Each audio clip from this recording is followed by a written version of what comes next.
Baik Bapak Ibu dosen, Assalamualaikum warahmatullahi wabarakatuh. Pertama-tama dulu saya ucapkan selamat Hari Raya Idul Fitri, minal aidin wal faidin, mohon maaf lahir dan batin buat semua rekan-rekan dosen dimanapun berada.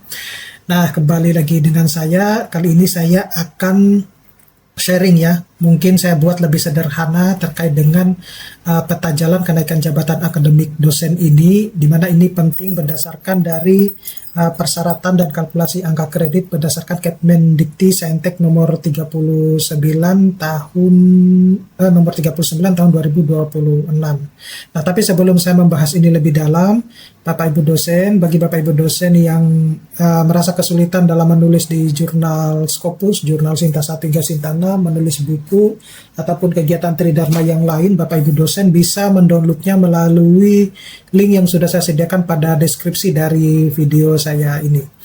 Nah, yang pertama dulu Bapak Ibu dosen, jadi kita harus mengetahui dulu ya matriks persyaratan utama lintas jabatan. Ini banyak ditanyakan oleh teman-teman dosen ya terkait dengan apa saja sebenarnya persyaratan-persyaratan yang dibutuhkan di dalam kenaikan jabatan akademik dosen berdasarkan dari Kemendikti Saintek nomor 39 tahun 2026 dan Permendikbudristek nomor 52 tahun 2025.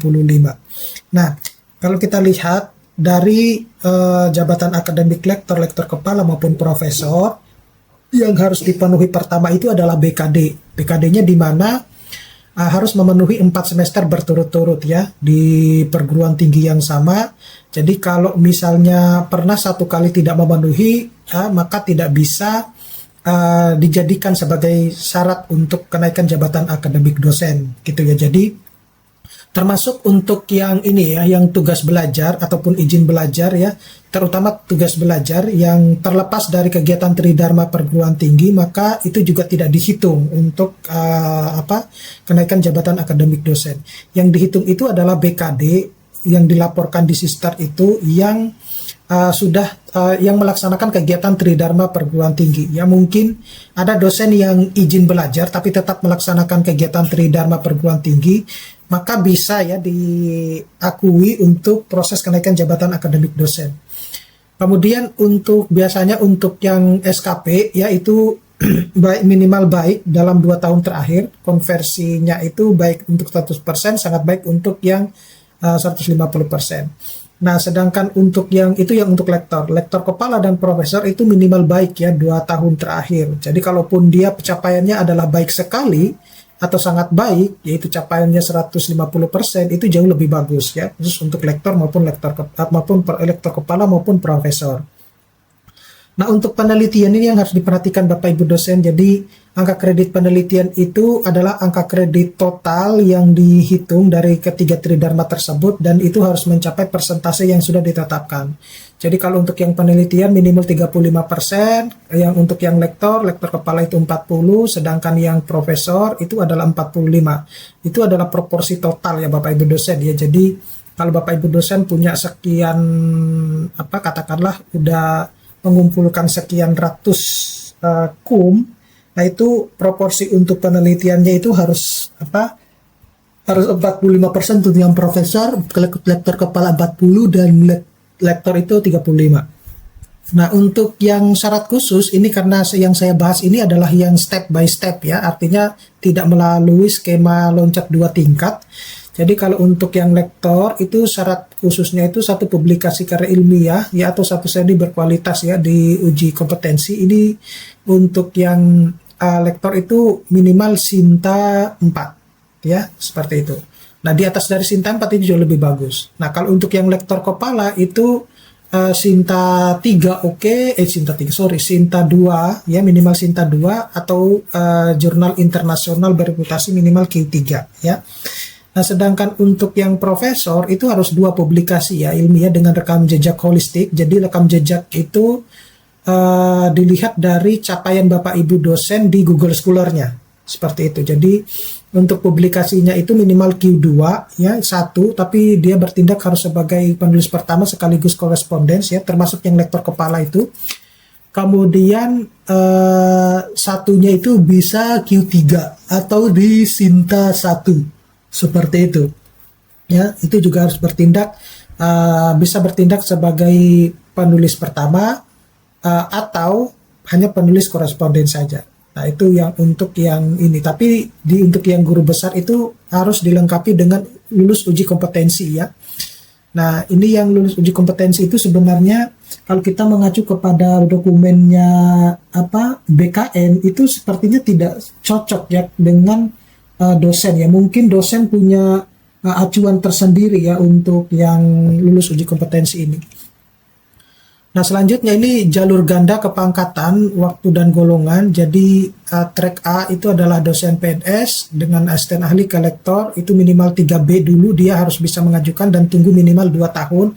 Jadi kenapa kok 2 tahun? Karena 4 pemenuhan 4 semester BKD itu Bapak Ibu dosen. Kemudian kalau lektor ke lektor kepala itu minimal golongannya adalah 3D ya, dan tunggu 2 tahun juga. Kemudian kalau yang lektor kepala ke profesor itu minimal adalah golongan 4A. Ya, jadi syarat mutlak masa kerja ke 10 tahun ya, 10 tahun mulai dari pertama kali diangkat menjadi dosen ya. Nah, untuk track B dengan dosen PTN BH atau PTS, jadi ini disesuaikan dengan akselerasi waktu ya. Jadi loncatan asisten ahli ke lektor dan lektor kepala ke lektor kepala, waktu tunggunya tetap 2 tahun dalam jabatan terakhir. Ini terlihat mungkin lebih fleksibel karena mensyaratkan tidak harus ke 3D dulu, 3B dulu. Jadi kalaupun Bapak Ibu dosen ke 3B ya mau ke lektor kepala itu juga bisa ya, semacam itu. Atau kemudian untuk syarat profesor, syarat minimal masa kerja profesor itu tetap wajib 10 tahun. Jadi catatannya itu adalah dosen berstatus tugas belajar yang tetap melaksanakan tugas jabatan diizinkan melakukan kenaikan jabatan akademik ya. Jadi karena kegiatan tridharmanya tetap berjalan. Berbeda dengan tugas belajar yang kegiatan tridharmanya itu dilepas seperti itu. Nah, ini persyaratan puncak profesor. Jadi evaluasi holistik itu ya lulus rekam jejak ya, akademik dan non akademik menyeluruh. Ini diverifikasi silang melalui PD Dikti, kemudian Sinta dan sistem informasi di perguruan tinggi internal. Kemudian untuk pengalaman, jadi masa kerja minimal 10 tahun sebagai dosen tetap ya, itu sudah dihitung ya, artinya sejak diangkat jadi dosen tetap. Validasi profesinya itu memiliki sertifikat pendidik ya, atau serdos untuk dosen. Saya kira kalau ini Bapak Ibu dosen pasti sudah punya ya, tinggal pemenuhan ini aja ya, misalnya dia harus bergelar doktor terapan atau subspesialis ya. Nah, itu yang harus dipenuhi dulu gitu, karena tidak ada yang profesor berangkat dari level pendidikan magister. Nah, ini untuk audit masa kerja validasi selama 10 tahun itu apa saja. Jadi yang diperhitungkan itu adalah masa kerja saat berstatus CPNS ya. Nah, ini yang masih rancu juga ya, ada beberapa kampus itu ketika misalnya dosen yang sebelumnya mengajar atau menjadi dosen di PTS kemudian lulus di PNS di satu kampus negeri misalnya, maka ada yang diakui setengah, ada yang diakui full atau bahkan tidak diakui, yaitu tergantung dari kebijakan kampusnya berarti ya, kalau saya memandangnya semacam itu. Nah, kemudian masa kerja sebagai dosen tetap terakumulasi meski pindah unit kerja di perguruan tinggi. Ini juga bisa ya diakui. Status aktif dalam tugas belajar atau izin belajar. Kemudian penugasan resmi di instansi lain atau kementerian. Serta catatan khusus itu NIDK dihitung sejak memiliki jabatan akademik pertama. Yang tidak diperhitungkan itu adalah masa bakti sebagai calon dosen, kemudian masa kerja sebagai dosen tidak tetap, dan periode setelah berhenti dari jabatan dosen tetapnya. Nah, untuk transisi era angka kredit, garis batas dan integrasinya itu adalah hingga 31 Desember 2022 itu adalah yang ini ya, yang kita menggunakan peraturan nomor 1 itu loh Bapak Ibu dosen tahun 2023 itu ya, angka kredit integrasinya diambil dari situ ya gitu. Nah, kalau yang maksimal untuk timelinenya itu adalah yang 1 Januari 2023. Nah, jadi sistem angka kredit integrasi ini dihitung sejak TMT jabatan akademik terakhir hingga 31 Desember 2022. Portofolio lama dikunci pada titik ini gitu ya, pada 31 Desember 2022 itu. Nah, sedangkan untuk angka kredit prestasi Ya, untuk kita memulai di tahun 2023 itu adalah perolehan kumulatif ya dari 2023, 4, 5 ya, 2025 dan seterusnya gitu. Nah, batas maksimum ini tetap berlaku Bapak Ibu dosen ya. Ini yang banyak juga dipertanyakan oleh teman-teman dosen. Mengapa sih kita harus menggunakan batas maksimum? Padahal di sisi yang lain kita difasilitasi untuk loncat 2 tingkat gitu ya. Apakah dengan batas maksimum ini menandakan bahwa kita tidak bisa loncat 2 tingkat gitu ya? Nah, sejauh ini saya belum bisa berani menjawab itu Bapak Ibu dosen ya. Karena simulasinya belum ada, kondisi di lapangan juga saya belum menemukannya. Jadi saya belum berani untuk menjawab hal tersebut. Jadi perolehan angka kredit prestasi per tahun tetap tunduk pada platform jenjang ya. Contoh misalnya lektor maksimal 80 angka kredit per tahun, lektor kepala itu 120 angka kredit per tahun. Nah, selanjutnya itu adalah proporsi angka kredit penelitian ya. Jadi mengisi kekurangan nilai, kewajiban proporsi penelitian ini dihitung dari selisih kekurangan antara angka kredit saat ini dengan target angka kredit jenjang berikutnya. Jadi kalau yang menuju ke lektor itu angka kredit targetnya itu kan 200 hingga 300 ya gitu. Jadi harus wajib mencukupi minimal 30 hingga 35% angka kredit penelitian dari kekurangan angka kredit.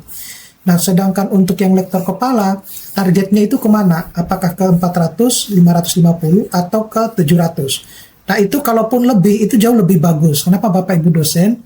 Karena untuk pemenuhan angka kredit nanti di pengajuan berikutnya itu akan lebih ringan gitu ya. Nah, kemudian yang perlu juga diperhatikan itu proporsi presentasi penelitiannya. Selanjutnya itu kalau yang profesor itu targetnya apakah 850 atau yang 1050. Ini juga wajib harus mencukupi minimal 40 hingga 45% angka kredit penelitian dari total kekurangannya. Nah, kemudian ekosistem kolaborasi bobot penulis ya, ini yang harus Bapak Ibu perhatikan. Jadi kalau kita lihat ya, ketika kadang kita memiliki banyak publikasi, tetapi ketika kita hitung itu proporsi angka kredit yang didapatkan itu ternyata kecil gitu. Jadi publikasi syarat khusus ini tidak bisa berdiri sendiri, yaitu penulis tunggal ya Bapak Ibu dosen. Ini seringkali saya sampaikan ya dan itu sudah terjawab pada saat sosialisasi ya. Pada saat sosialisasi di Permendikti-Saintek nomor 52 itu ada. Ya, jadi Bapak Ibu dosen silakan cek di situ ya kalau tidak salah. Kemudian sebenarnya ini itu kan kalau saya lihat lebih mengacu kepada POPAK 2019 seperti itu. Jadi publikasi syarat khusus untuk bisa berdiri sendiri penulis tunggal itu harus berbentuk tim kolaboratif ya. Jadi kalau untuk 60% skenario penulis utama dan sekaligus penulis korespondens ya. Jika penulis itu adalah penulis pertama sekaligus korespondens. Kemudian kalau skenario B itu terpisah ya, jadi dia hanya cuma bertindak sebagai penulis pertama tapi tidak bertindak sebagai penulis korespondens, maka 40-40. Nah, kalau yang skenario C itu pengusul adalah penulis anggota, bobotnya itu adalah 40 dibagi rata ya. Itu pun ini, kalau misalnya posisinya kayak seperti posisi 2 ini, posisi skenario B ini berarti 20%-nya yang dibagi rata. Semacam itu. Nah, selanjutnya itu adalah hierarki nilai publikasi. Poin dasarnya untuk yang internasional bereputasi Q1 itu 40, Q2 38, Q3 35 dan Q4 itu 33. Nah, sedangkan paten itu untuk invertor utama itu 40, sedangkan buku referensi maupun monograf itu sekarang lebih tinggi ya 40 ya. Kemudian untuk jurnal nasional ya, untuk Sinta 1 dan 2 25, Sinta 3 dan 4 itu 20 ya. Sedangkan Sinta 5 dan 6 itu adalah 10 gitu. Nah, ini yang Bapak Ibu dosen harus perhatikan nilai-nilai angka kredit ini. Nah, selanjutnya itu adalah menghitung lompatan ke profesor ya, misalnya dari angka kredit lektor kepala ke profesor ya, dengan selisih yang dapat sebelumnya dia dapat angka kredit 400, kemudian berarti defisitnya itu adalah 450. Jadi seorang dosen ini berada di posisi lektor kepala dengan total angka kredit saat ini itu adalah 400, berarti dia tidak memiliki kelebihan angka kredit ya Bapak Ibu dosen. Target jenjang berikutnya itu adalah profesor dengan nilai angka kredit 850. Nah, kalkulasi gapnya itu adalah 850, targetnya dikurangi 400, saat ini berarti 450. Nah, ini 450 ini beban target penelitiannya sesuai dengan minimal 40% gitu. Jadi itu yang harus dihitung, yang berasal dari publikasi dan penelitian. Jadi dosen harus mengumpulkan minimal 180 angka kredit murni dari penelitian untuk bisa lolos, Bapak Ibu dosen. Ya, karena 40% dari 450, semacam itu. Ya. Nah, selanjutnya itu adalah kalkulator bagian 1 eksekutif saraf khususnya. Jadi profesor ini mensyaratkan 2 publikasi internasional bereputasi internasional Q2 ya dengan nilai SGR di atas 0,25 dengan nilai dasar 38. Kemudian para penulis pertama sekaligus penulis koresponden yaitu 60% ya. Jadi kalkulasinya itu 38 dikali 60% dapatnya 22,8. Sedangkan untuk syarat khusus kedua, jadi jurnal internasional Q3, tapi sebagai penulis pertama, ya, berdasarkan juknis 60%, jadi 35 dikalikan 60%. Nah, selanjutnya itu adalah akumulasi tambahan. Jadi publikasi internasional tambahan misalnya 2 artikel Q2 ya. Jadi 38 dikalikan 40% dikalikan 2 dapatnya 40, kemudian 2 prosidi. Scopus atau WOS penulis pertama dan presenter itu adalah 60%, jadi 15 kali 60 dikali 2 18 angka kredit. Kemudian 3 artikel Q2 misalnya sebagai penulis anggota ya, dari 3 anggota itu dapatnya 15,2 ya karena dibagi 3 ya. Kemudian 1 artikel Q3 penulis anggota dari 5 anggota yaitu 35 kali 340 dibagi 5 ya dapatnya 2,8. Kemudian kalau untuk publikasi nasional dan buku, jadi buku referensi penulis pertama dan penanggung jawab itu 40 kali 60 sama dengan 60% ya dikali sama dengan 24. Kemudian 2 jurnal Sinta 1 penulis korespondens itu 25 kali 40 kali dikalikan 2 itu 20. Kemudian 4 jurnal Sinta 3 ya penulis korespondensi itu 20 kali 40 ya. Dapatnya 32 ya kali 40 dikali 4. Jadi untuk satu sertifikat paten itu 40 kali 60 dapatnya 24. Kemudian ini untuk yang limitasi ekstraksi batas maksimal laporan penelitian. Jadi aturan kritis laporan penelitian dibatasi pemakaiannya. Nilainya hanya boleh melampaui 5% dari total angka kredit unsur penelitian yang diajukan untuk semua jenjang. Nah, aplikasi kasusnya, jadi dosen mengajukan 2 laporan penelitian, 1 peran ketua peneliti 60% dengan nilai dasar 2 angka kredit per laporan, kalkulasi dasarnya itu 2 laporan kali 2 angka kredit kali 60 sama dengan 2,4 angka kredit. Verifikasi 2,4 angka kredit ini masih jauh di bawah batas limit 5% ya dari total portofolio penelitian sehingga mutlak dapat dihitung penuh. Nah, selanjutnya, artinya kalau di atas 5% itu tidak bisa Bapak Ibu dosen dipakai ya. Garis finish keputusannya yaitu ini ya, total portofolio penelitian menjumlahkan seluruh syarat khusus dan publikasi tambahan plus inovasi dan laporan. Jadi total yang diperoleh itu adalah 210,7 angka kredit ya. Nah, ini total angka kredit yang diperoleh itu 210 sehingga belum memenuhi ya karena yang disyaratkan untuk ke profesor tadi dari 40% itu adalah 180 gitu. Jadi Bapak Ibu dosen bisa mengajukan untuk syarat ke guru besar kalau posisinya semacam ini.